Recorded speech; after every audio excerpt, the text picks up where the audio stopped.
Let's talk about asymmetric level design and the interesting case of Overwatch, which for a lot of reasons has some of the most wildly asymmetric levels that I have seen in a multiplayer first-person shooter.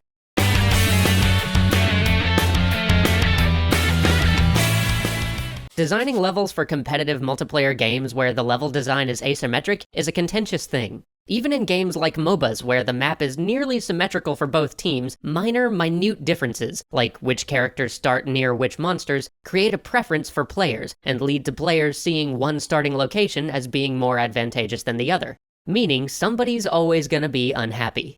And it's a fine line for a designer to walk. Asymmetry provides variety and creates interesting tactical options for the player every time they play, but it can also leave players just feeling frustrated and like the game is unfair every time they end up on the side they see as having a disadvantage. So first, let's talk about standard asymmetric level design. Usually in asymmetric games, as the designer, you create all sorts of ways to make the action flow through the map. Whether it's a team deathmatch or capture the flag, you'll notice that on any well-designed map, the action doesn't just occur at one point for the entire length of a match. Instead, you'll find yourself pushing through different choke points or dislodging your opponent from different sets of good cover. You'll be taking different high ground areas or sniper spots as you go. Sometimes these are subtle. Maybe you simply have to push the enemy back enough to move forward to the next bit of cover. Or sometimes these can be as drastic as pushing the enemy out of a set of buildings. But each time this happens and players flow through the map, it does two important things. First, the players get to think through new tactical problems.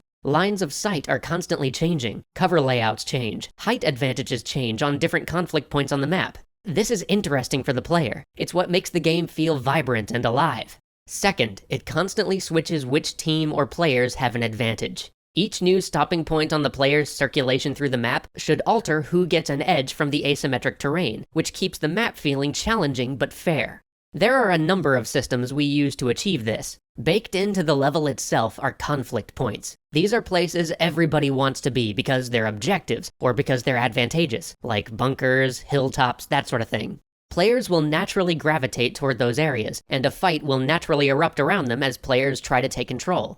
As a battle erupts around one of these conflict points, it'll naturally drag other players in, because that's where the action is. Eventually, the assaulting side will either push through or find a flank and push the possessing side back, bringing the flow of the game to whatever the next conflict point is, as one side falls back and the other one surges forward. Or one of the sides may just give up the point as the fight becomes either no longer tenable or simply unwinnable. Either way, the conflict flows on to new areas. This is often augmented by the spawn system. There's a lot of different philosophies around how to spawn the player into first-person shooters. You could spawn them at a fixed location for the whole match. You could spawn them at one of a number of fixed spawn points. You could spawn them near a teammate. You could spawn them away from any action that's going on. And there's reasoning behind all of these options. In fact, just talking about what the different spawning mechanics do might make for an interesting episode one day. But for right now, the important thing is that, excluding the largely outmoded idea of spawning the player at a single fixed spawning location for an entire match, all of these options help the flow of play and encourages players to move to new conflict points. If the game has power-ups or weapon pickups, these too can be used as conflict points and a way to drive the players from point to point so that the map feels varied but fair. But however you do it, your built-in map flow also has to depend on two other crucial questions. As a designer building an asymmetric map, you have to ask yourself, are the players' goals asymmetric? And are the players' avatars asymmetric?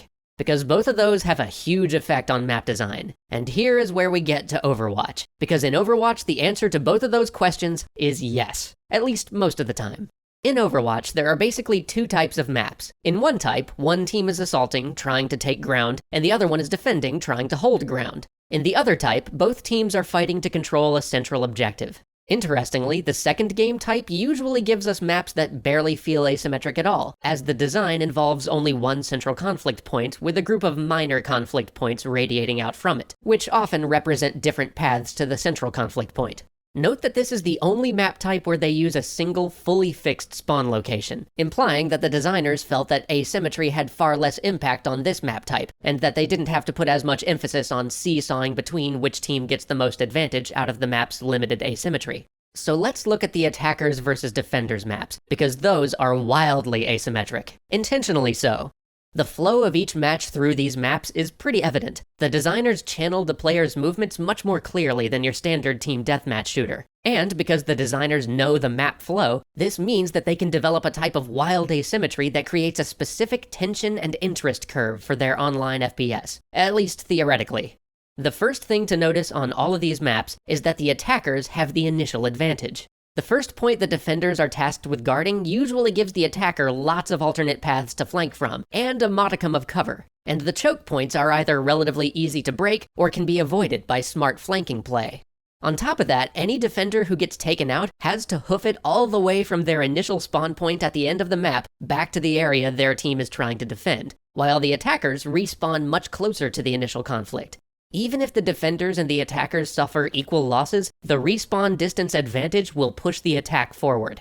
But as points fall or carts are pushed, the situation flips. The attacker's final goal usually sits at the end of one narrow corridor, without any alternate routes to flank from, and little cover to hide behind. And now the defenders have the respawn distance advantage, as their spawn point is often right behind the goal. Even trades now work in the defenders' favor, as their fallen teammates return to the fight in mere seconds.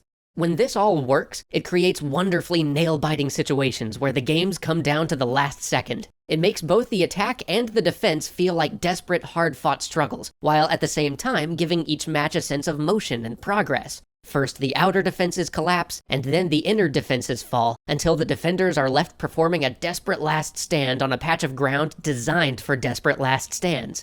But when you have this massive asymmetry that channels players down a specific path rather than allowing them to flow through the level naturally, you create a much more difficult balance problem. Because normally, when a particular conflict point is a bit too unbalanced in favor of one side or the other, players will naturally move their focus elsewhere, and conflict will start again at some other point on the map. But that's not possible in this case, which means that the balance of Overwatch's attacker-defender maps needs to be tuned almost perfectly.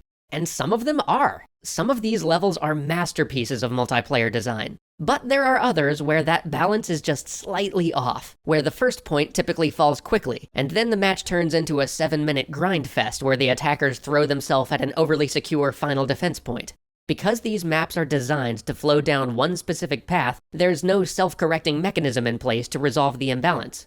Hopefully, in time, the Overwatch team will be able to sand away those few remaining rough edges until all of the game's levels live up to that perfectly crafted interest curve. It's a daring and ambitious goal, one that has rarely, if ever, been pulled off. But they've got a lot of sharp people in that studio, so we'll see what happens.